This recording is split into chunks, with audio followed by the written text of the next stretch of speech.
ഇന്ന് തന്നെ ഡൗൺലോഡ് ചെയ്യൂ. കാണൂ നിങ്ങളുടെ ഫേവറേറ്റ് ഷോസ്.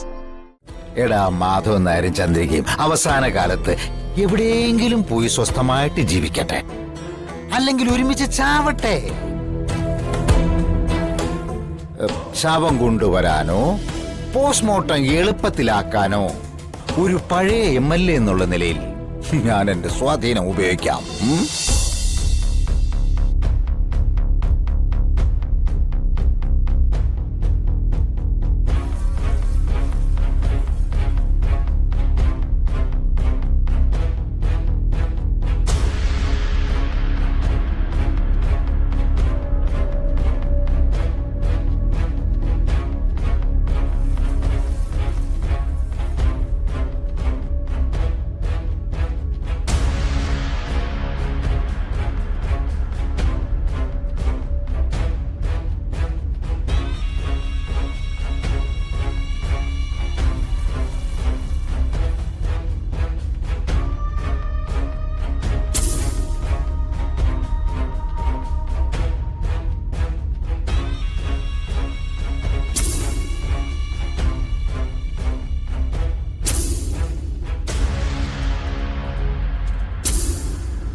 എടോ, ഇനി സ്ഥാനാർത്ഥികളുടെ കാര്യത്തിൽ ഒരു ധാരണയായിട്ടില്ല എന്ന് പറഞ്ഞാ അത് നമ്മുടെ പാർട്ടിക്ക് തന്നെയാ നാണക്കേട്. ഒരു സാധ്യതാ പട്ടികയെങ്കിലും വരട്ടെ. അസംബ്ലി ഇലക്ഷൻ അടുത്തു.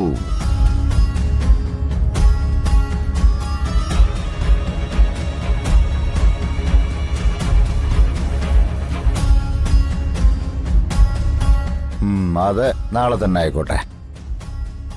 അത്യാവശ്യം ജനകീയ മുഖമുള്ള യുവാക്കൾക്ക് വേണം പ്രാധാന്യം കൊടുക്കാൻ. മതി, ആവശ്യത്തിന് സമയമെടുത്തിട്ട് വിളിച്ചോ. ഓക്കേ. ഹരിതമോൾ എവിടെ മനോജ്? അത് ഞാൻ ഒറ്റയ്ക്ക് വന്ന്. എനിക്കൊരു കാര്യം പറയാനുണ്ടായിരുന്നു. പറയണ്ട, അത് ഈ മുഖത്തുനിന്ന് തന്നെ വായിച്ചെടുക്കാം.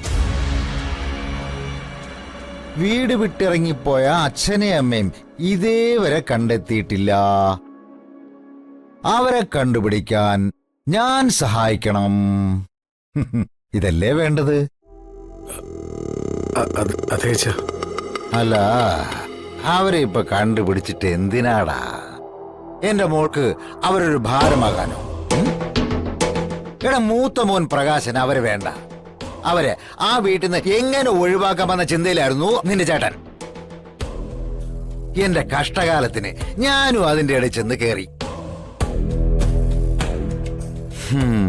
കുറുപ്പിന്റെ പൊതുപ്രവർത്തനത്തിൽ ഇന്നേ വരെ തന്തയും തള്ളയും ഭാഗം വയ്ക്കാൻ പോയിട്ടില്ല. നിന്നെ പോലത്തൻ എന്ന് ഈ കുടുംബത്തിൽ വന്ന് കയറിയോ അതും എനിക്ക് ചെയ്യേണ്ടി വന്നു. എടാ മാധവൻ നായരും ചന്ദ്രികയും അവസാന കാലത്ത് എവിടെയെങ്കിലും പോയി സ്വസ്ഥമായിട്ട് ജീവിക്കട്ടെ, അല്ലെങ്കിൽ ഒരുമിച്ച് ചാവട്ടെ. ശവം കൊണ്ടുവരാനോ പോസ്റ്റ്മോർട്ടം എളുപ്പത്തിലാക്കാനോ ഒരു പഴയ MLA എന്നുള്ള നിലയിൽ ഞാൻ എന്റെ സ്വാധീനം ഉപയോഗിക്കാം. ഇപ്പൊ മരുമകൻ പോവാൻ നോക്ക്, ചെല്ലേ. എനിക്ക് അച്ഛനും അമ്മയും വേണം. വേറെ ആരും നോക്കണ്ട, ഞാനവരെ പൊന്നുപോലെ നോക്കിക്കോളാം. എടാ, നീ രാവിലെ തമാശ പറയാൻ വന്നാണോടാ? അല്ല, ഞാൻ സത്യമാ പറഞ്ഞു. ഞാൻ നോക്കും എന്റെ അച്ഛനും അമ്മയും. നീ എന്താ പറഞ്ഞേ? നീ നോക്കിക്കോളാം നിന്റെ അച്ഛനും അമ്മയെന്ന്. എടാ, ഈ നിമിഷം വരെ 10 പൈസയുടെ വരുമാനമില്ലാത്ത നീ തന്തേം തള്ളയും നോക്കും പോലും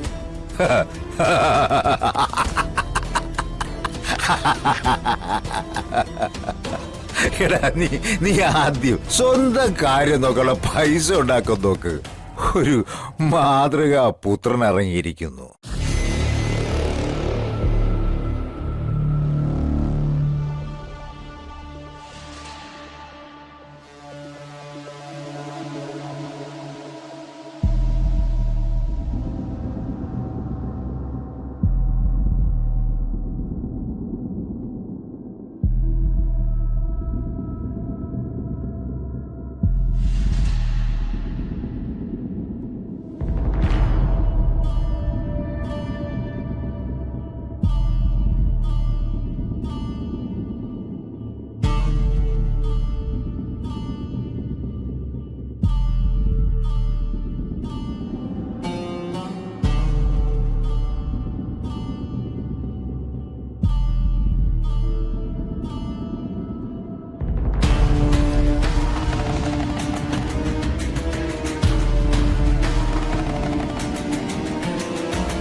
എനിക്കിപ്പോ വരുമാനം ഇല്ല എന്നുള്ളത് സത്യമാ.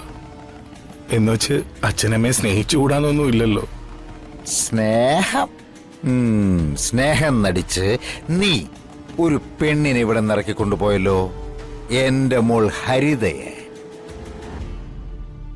എന്നിട്ട് അവൾക്ക് 3 നേരം ആഹാരം കൊടുക്കാൻ നിന്നെക്കൊണ്ട് സാധിക്കുന്നുണ്ടോ?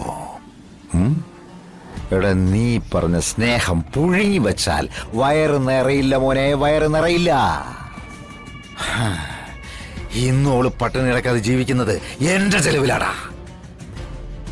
അങ്ങനെയുള്ളവനാ തന്തെന്തല്ലേ കണ്ടുപിടിച്ചതാ ഞാൻ പൊന്നുപോലെ നോക്കിക്കോളാന്ന് വീമ്പ് പറയുന്നത്. എടാ എന്നെ മനോജ്, സത്യം പറയാലോ, എനിക്ക് നിന്നെ പണ്ടേ കണ്ണെടുത്താ കണ്ടൂടാ. അതേ ആറ്റിറ്റ്യൂഡ് തന്നെയാണ് നിന്റെ കാര്യത്തിൽ എനിക്ക് ഇപ്പോഴും.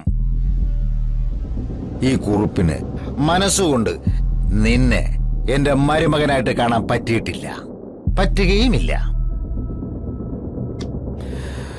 എന്റെ മോൾ ഹരിത നിന്നെ വേണോന്ന് വാശി പിടിക്കുന്നുണ്ടാ നീ ഇപ്പോഴും ഈ കരുണാകരക്കുറുപ്പിന്റെ മുന്നിൽ നീ നിവർന്നു നിൽക്കുന്നത്.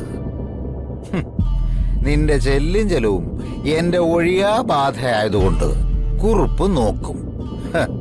അല്ലാതെ നിന്റെ തന്തയുടെയും തള്ളയുടെയും ചെലവും കൂടി നോക്കാൻ ഈ കുറുപ്പിന് സൗകര്യമില്ല. ഇനി ഞാൻ ഈ പറഞ്ഞതിന്റെ പേരിൽ നീ എന്റെ മോളെ ഉപേക്ഷിച്ചിട്ട് പോയാലും അതിലേറ്റവും അധികം സന്തോഷിക്കുന്നത് ഈ ഞാൻ തന്നെ ആയിരിക്കും. അതെ, ഇലക്ഷൻ എടുക്കുന്നതിന്റെ തിരക്കിലാണ് ഞാൻ. അപ്പൊ എല്ലാം പറഞ്ഞതുപോലെ മാനത്തെ കൊട്ടാ